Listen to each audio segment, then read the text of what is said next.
Welcome to our lecture online. Now let's try to see if we can solve this particular problem.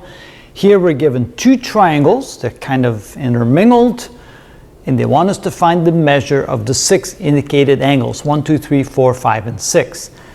I remember when I was a kid, I always liked these kind of problems. They're kind of like a puzzle, a little challenging. Where do you start? Where do you begin?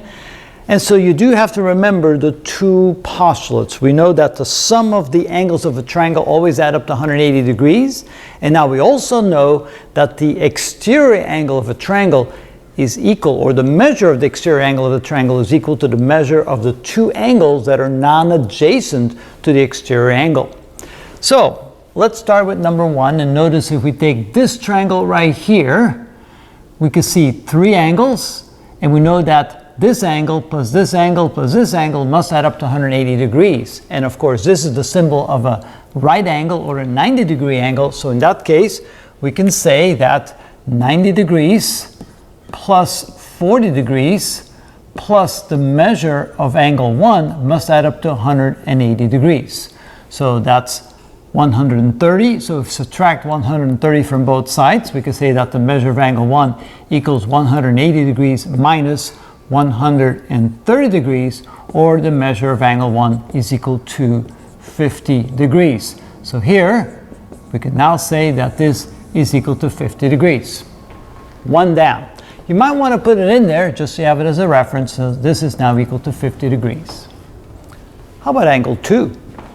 That's the exterior angle of this triangle, and here are the two non-adjacent angles. So in this case, we can say that 40 degrees plus 90 degrees, those are the two non-adjacent angles, must equal to the measure of angle 2, that exterior angle. That means that the measure of angle 2 must equal 130 degrees. There we are. Now we have the measure of angle 2. We can go ahead and plug in 130 degrees there. How about angle 3? Well, here we have a bit of a problem, because when we take a look at this triangle, we don't know the measure of angle 3 and we don't know the measure of angle 5, and we should have at least 2 to 3 angles to find the third angle. However, I can see that angle 1 and angle 3 are opposite angles, so therefore we know that the measure of angle 1 must equal to the measure of angle 3. And since the measure of angle 1 is 50 degrees, we then know that the measure of angle 3 must also be 50 degrees. So 50 degrees, and now we have our third angle. So let's go ahead and put in 50 degrees there. All right, we can do the same thing for angle 4, because angle 4 and angle 2 are opposite angles. So here we can say that the measure of angle 4 must equal the measure of angle 2. And therefore the measure of angle 4 is equal to 130 degrees. So we can plug that in here. Whoop, 130 degrees. And now we have our fourth angle. Let's plug that in, 130 degrees. All right. Okay, now notice we have the measure for angle 3. We know that this is a 90-degree angle.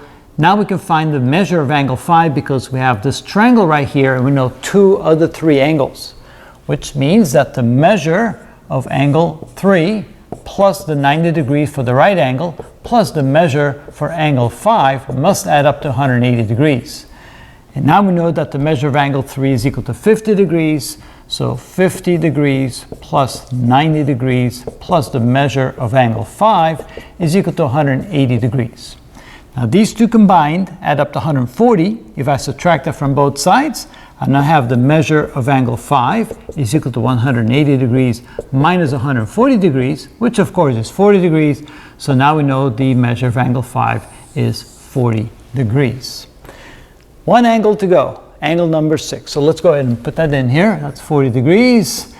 And now for angle 6. Notice that here we have another triangle. We know 2 of the 3 angles. So here again we can use that the measure of angle, well, let me back up here, because notice that we don't know what number that is, but we know that it's a 20-degree angle. So 20 degrees plus the measure of angle 4 plus the measure of angle 6 equals 180 degrees. We note that the measure of angle 4 is 130 degrees, so 20 degrees plus 130 degrees plus the measure of angle 6 is equal to 180 degrees. There we go. So we know that this is now 150 degrees, subtract from 180 gives us 30 degrees. So 180 minus 150 is 30 degrees. And there we are. I ran out of space here. There's the measure for angle 6. So that's how we find all the various angles in that particular exercise. Go ahead, plug it in, 30 degrees, and now we know all of the angles there using the various theorems, and that's how it's done.